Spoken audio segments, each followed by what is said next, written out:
My name is Tall Black Guy, and I come from Detroit, Michigan, via Chicago. Currently residing in Norwich, England. I've been there for 3 years, and I am a remixer, producer, beat maker. Yeah, that's my title. Probably my next step is just trying to improve in keyboard playing. You know, obviously just because I'm self-taught, so, you know, obviously me being a little bit older as opposed to when I was younger, just to learn a little bit more theory, listen to a lot more music, and really translate that to a live show where I can actually do, you know, play and, you know, live beat performance at the same time. That's essentially what I want to do. And as well, teach kids, help them out with the same thing. You know, just find their passion and their goals that they want to do in their lifetime too. That's my ultimate goal, what I want to do.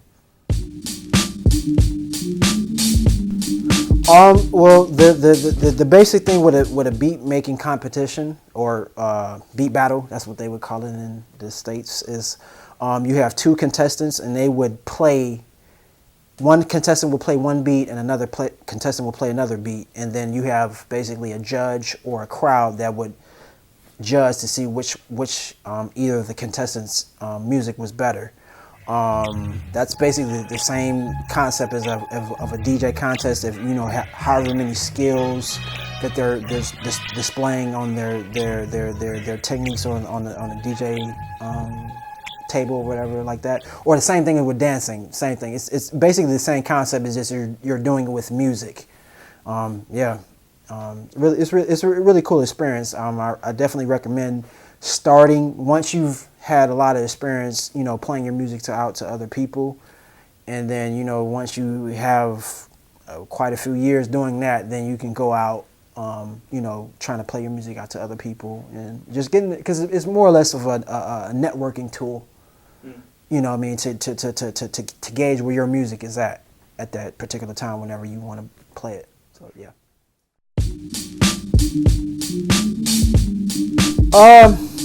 It's kind of, I mean, for me personally, I'm just talking for myself, I kind of listen to just music, just all types of music because, you know, music is a language. So once you get to a certain point, it's just like, you know, you just are influenced by so many things. And for me, particularly for hip hop, it doesn't really resonate with me as it did when I was, say, 25.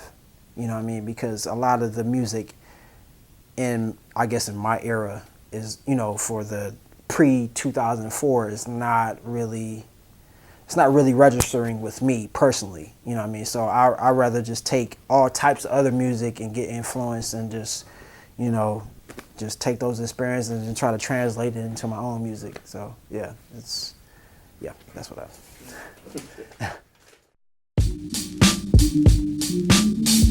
Well, with that particular song with the Black Opera and Georgia and Modro, they actually came to me with the concept. They wanted to use like opera themes, so opera singers. So I basically just looked up a particular opera singer and kind of translated what I thought that they wanted. And then, you know, at the time I didn't think that they were going to get Georgia and Modro on it, but they did, and, you know, and it kind of worked out. But that was the theme of their album, The Great Debate, is that they wanted more of the thematic opera type of thing with with all their music for this particular album, all opera samples, and, you know what I mean. So I just try to,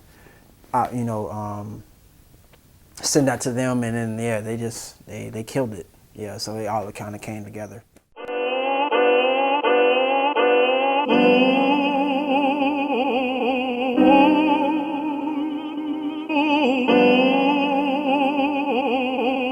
This is it. We don't rap about the hood or Ave. We just move the currents. Ain't no good or bad in these universes. It's just wood and grass. moon and earthing. Eclipses, remixes sound like shooting Thurston. Ask questions last, TBO, you can't imagine. You pulling strings, raising curtains, we the main attraction. Swimming, splashing in the Shark Tank with pendant patents. Invention status, brilliant magic, the villain's masking. For my particular thing, I try to, get a relationship with the artist, whatever the artist that I work with, and we kind of just go back and forth. I tell them, I say this is what I do, present to me what you would like to do with your track, and then I kind of just mesh both things together. So I'm more of a, I paint the colors around, the pamphlet. That's what I do. I just make all the right marks and things like that. You know what I mean? So whatever the artist comes and say that they want, this is what I come with on my side. You know what I mean? So it's more of a back and forth thing. Okay. You know what I mean? So yeah. I mean, both of them. I mean, I'm fans first. So like De La Soul, for years it's been consistent. I mean, I followed them from the age of pretty much 11 to like now, and they've been consistent all this time, pretty much 25 years. And the same with Pete Rock. Pete Rock for me was an influence in my own personal music. So definitely, I think they can both, move in, in their different fan bases and just still make that same effect that they had on me personally, you know what I mean? So yeah, it's just the sky's the limit.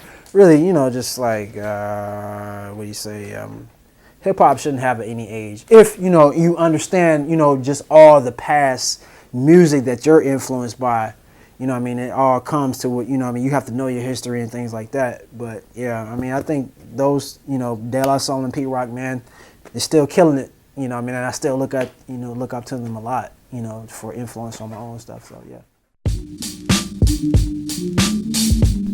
What you gotta think, it's a bit of both, you know what I mean? Because I could be at a current state in my life personally, but then it could be a whole bunch of things going on around me politically as well. So as I've gotten older, it's just being aware of things that's going on in the world, you know what I mean? Because it's not all about me, you know what I mean? It's about people and things going on around the world. Because just as my situation is hard, it's somebody else that's totally worse off than I am, you know what I mean? And, I just try to take all those different things along with the music that I'm listening to from, let's say, 20 years ago, before I was, 20, 30 years ago, before I was born, and try to take all those different things and make it as a conglomerate and just make it something current, you know what I mean? So, yeah, just trying to just take all those different experiences and, music and life experiences and political and things that's going on and just try to put it forward, you know what I mean? So it's not all about just putting out the next beat. It's almost like trying to, same thing as when, De La spoke to me at a particular time in my life, or Pete Rock or Dilla or Tribe Called Quest, all those different groups, or even like Marvin, they speaking to me from their time period, so that's what I'm trying to do, so yeah. Oh man, that's hard. It's kind of a toss-up.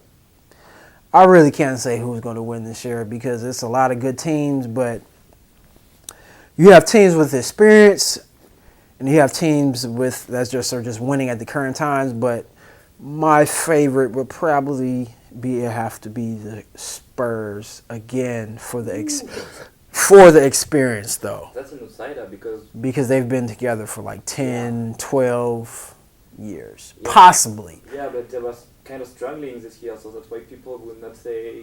Yeah. I mean, even like Cleveland. I mean, they're good. Yeah. But they have the experience is still not there. You only have LeBron. LeBron's the only one that's been in the playoffs. Yeah, right. Yeah. You know what I'm saying? So.